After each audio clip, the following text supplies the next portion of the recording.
Alright, welcome new Novas to another session of our series on living things. Now we're going to be dealing with the part 5, which is where we'll be discussing cell membrane as a cell structure and also explore its function. So look at the board here. What we have here is cell membrane. So normally you know that cell membrane forms the total barrier. Inside it forms the barrier. It forms the barrier of the cell. So you have the cell, every single barrier or circumference or the perimeters of the cell rather is the barrier of the cell, and that's what forms the cell membrane. Very, very interesting. Now the cell membrane, one of the things I want you to take note of that looking at this is that it is a lipid bilayer. It is made up of lipid, the lipid bilayer. Good. It's a lipid bilayer. Now if you remember in our last lecture, the Golgi apparatus happened to release from its trans-Golgi phase, happened to release proteins that have been modified and lipids that have been modified.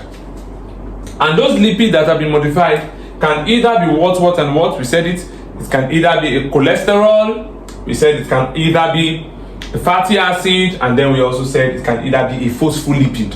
And remember I said that these guys that have been produced will either do what?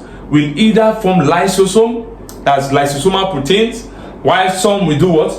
Will form what do you call it? Will form membrane proteins, and then the others will do what? Can be excreted. Good. So here now we are going to be seeing how some of those components that be formed will be incorporating into the cell membrane. Now, first thing first is that this lipid bilayer is made up of what? Is made up of phospholipids. Phospholipids. Yes. I know phospholipids there forms this phosphate component that is blue here. You see this diagram that we have like this? This part here where we do something like this. Right? Good. That comes out like this.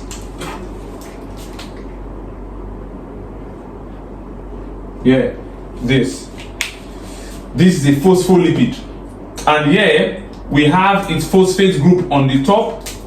This is the phosphate group, and JAMB will leverage on this.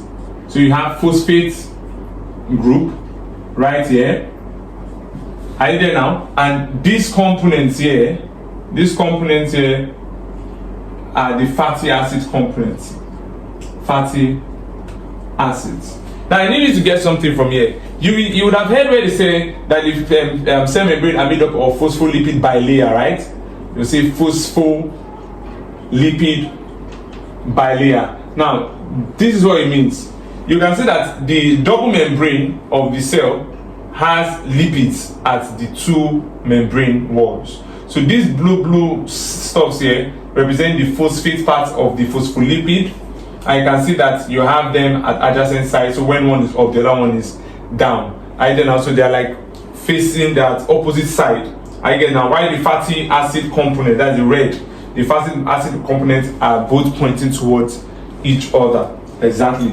So that's what they mean by phospholipid bilayer. Now this phosphate group is another is a group that makes that serve as a water soluble component of the cell membrane. It serves as a water soluble component of the cell membrane, and that's why they call it the hydrophilic head. The hydrophilic head. So get the point. The blue part, which is a phosphate group, serves as the hydrophilic head. It comes out a lot in question, OBJ. Are you there now? Why this fatty acid region here? And you know that fatty acids are non-polar. This side serves as what? The hydrophobic tail. So we have the hydrophilic head, which is the phosphate component of your phospholipid, and we have the what? Hydrophobic tail. Are you there now? Which is just made up of fatty acids. Where do the fatty acids come from? The fatty acid that has been released by the what? By the smooth endoplasmic reticulum. Are you there now? And was sent to the Golgi. And the Golgi modified them and bring them here and then incorporated into the cell membrane. You can see that there. So that's one of the things that happens that we have present there. Another thing again that we can see present in the lipid bilayer, which I will use green to write so you can get it, is cholesterol. Now, what is cholesterol? Where is the cholesterol in our diagram? This is the cholesterol molecule. So here you have your cholesterol. All these green components are the cholesterol. And what do? This cholesterol molecule help to control fluidity of the cell membrane. The fluidity of the cell membrane. That is how the flowing constituents of the cell membrane, how easy it is for materials to flow within the cell membrane. That's what we refer to as the fluidity of the cell membrane. Now, JAMB can want to test you on your knowledge of fluidity. Now, it's important for you to know that the higher the amount, so the higher the concentration of cholesterol in the cell membrane, the lower the fluidity. The lower the what? The fluidity. So when you have high concentration of cholesterol, the lower the fluidity. It means that there will be more difficulty in the ability of material to flow within this component here, within this region here. Why? Because we have more cholesterol than at this side. So fluidity at this side will be greater because there is just one cholesterol here based on this diagram. There's a lower concentration of cholesterol. In this side, there's a higher concentration of cholesterol. So there will be higher fluidity here in this side here, since there is low cholesterol than in this side. So the higher the concentration of cholesterol, the lower the fluidity, and vice versa. So that's that case for that case. So we have phospholipid and we have cholesterol as major components of the what? Of the cell membrane. Another important thing here we can see in the cell membrane are the proteins. The proteins. So we have proteins there too. In the cell membrane, we have proteins. Are you getting me now? And what do these proteins do? The proteins you see right here are also those proteins that were produced by the rough endoplasmic reticulum, which were later released to the Golgi apparatus. Are you getting me now? They're modified and released. And that's it that you have here. Remember, we said some will get incorporated into the lysosome and some will get incorporated into the cell membrane. So you can see that in the cell membrane here. These proteins usually are useful in signaling, pathway signaling. They can also be useful in what? They can be useful in transport. You understand? Transport of material, yes. So don't worry, we'll expatiate on these transport and signaling methods or processes in later videos. But for now, just know that within the cell and membrane, you have cholesterol, which controls fluidity. You have phospholipid, which have a hydrophilic head, which is the phosphate component, and hydrophobic tail, which is the fatty acid component. Are you there now? Then you also have proteins, which are responsible for transport or signaling. You know, we said also that the cell membrane serves as a barrier. It serves as a barrier.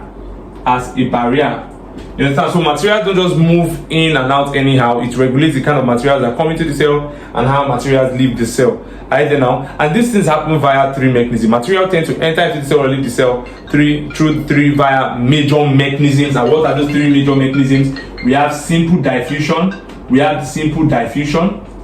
Are we there now? We have simple diffusion. We also have the one we call facilitated diffusion. You understand that now? And lastly, we have that one that we usually call what? That we call vesicular transport.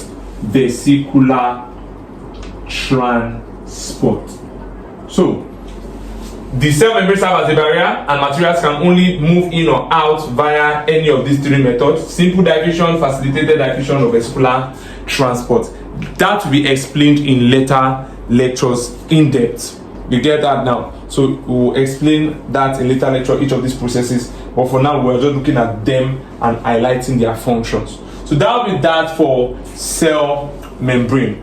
Please do well to subscribe to our channel and also click on the notification bell so that whenever we drop content like this, you will be informed. Also, drop your questions in the comment section and we'll respond to those questions duly.